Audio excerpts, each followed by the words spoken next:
Hi, my name is Maura Harris, and I'm the co-representative for the Dramatists Guild, Pittsburgh Region.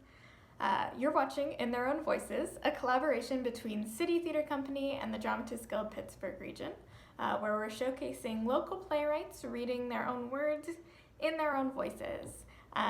So you'll be hearing the playwright reading their work themselves. Today's playwright is Molly Rice. She has an MFA from Brown University. She's been produced a number of places, including Club Thumb, New George's, ART, Trinity Rep, Kitchen Dog. But if you're a Pittsburgher, you might have seen her work more recently. Angel Makers, a true crime musical in 2017, and Kuraki in 2019 and 2020, which she created with Afghan refugees. She is the artistic director of Real Time Interventions. And give her work away. Hi, I'm Molly Rice, and I will be sharing an excerpt from my play, The Birth of Paper, as part of this year's digital edition of In Their Own Voices. Rusty Thielen will be reading the part of the speaker, and I will be reading stage directions.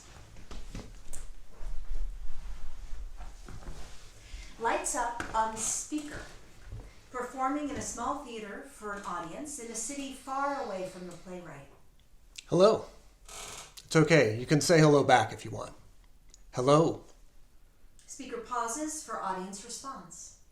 Can you hear me well? Speaker pauses for audience response. Good.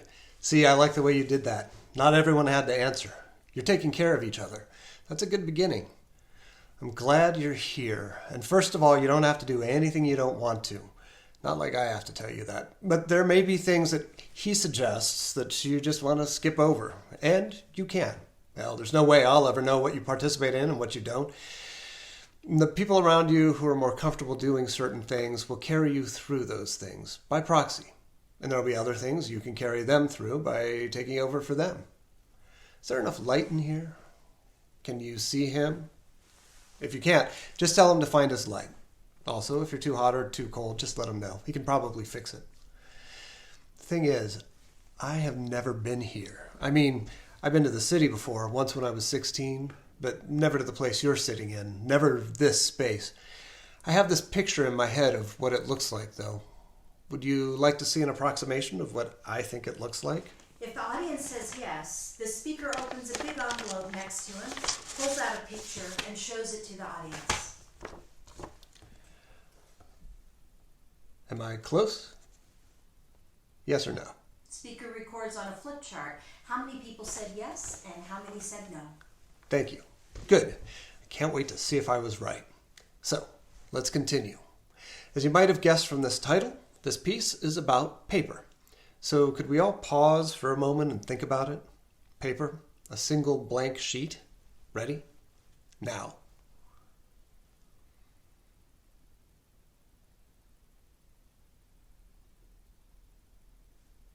I wonder what your thoughts are.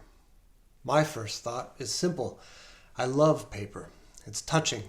When I hold a clean sheet of bamboo-lined off-white paper in my hand, I'm touched by its virginal quality, its blank beauty, its quiet.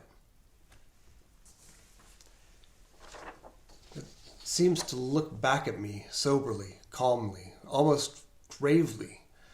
There's a deadpan to blank paper, and it represents pure possibility, like a newborn baby, a clean sheet of hope, pure as the driven snow. What is driven snow? Driven by what? A hidden force is implied, isn't it? Like with handwriting. Handwriting implies an undeniable hand. It proves by its very existence that there is a hand somewhere, a specific hand, no less, and that hand is in motion. And it moves just for you, to make sure that you know something, that you hear. That's comforting, isn't it? You are not alone. There is a hand.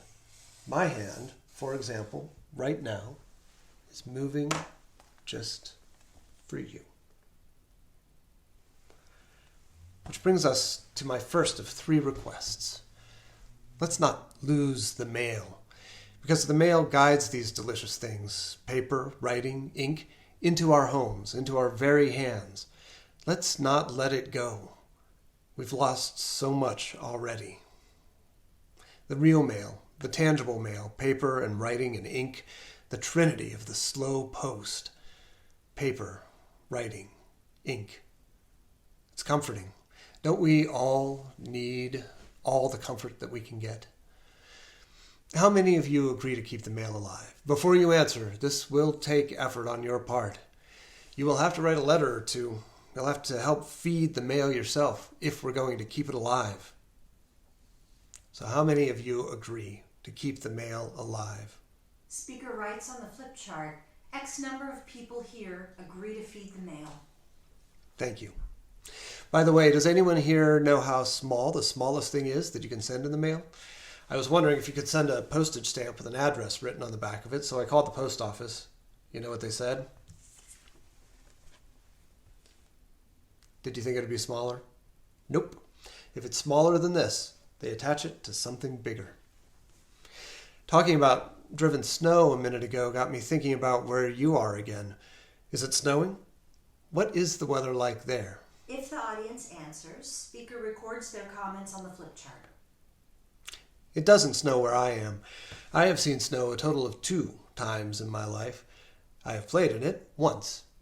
That was 3 years ago in Colorado.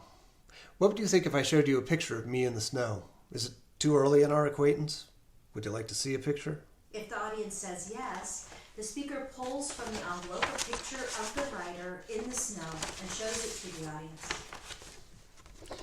I look a little different now, but not much.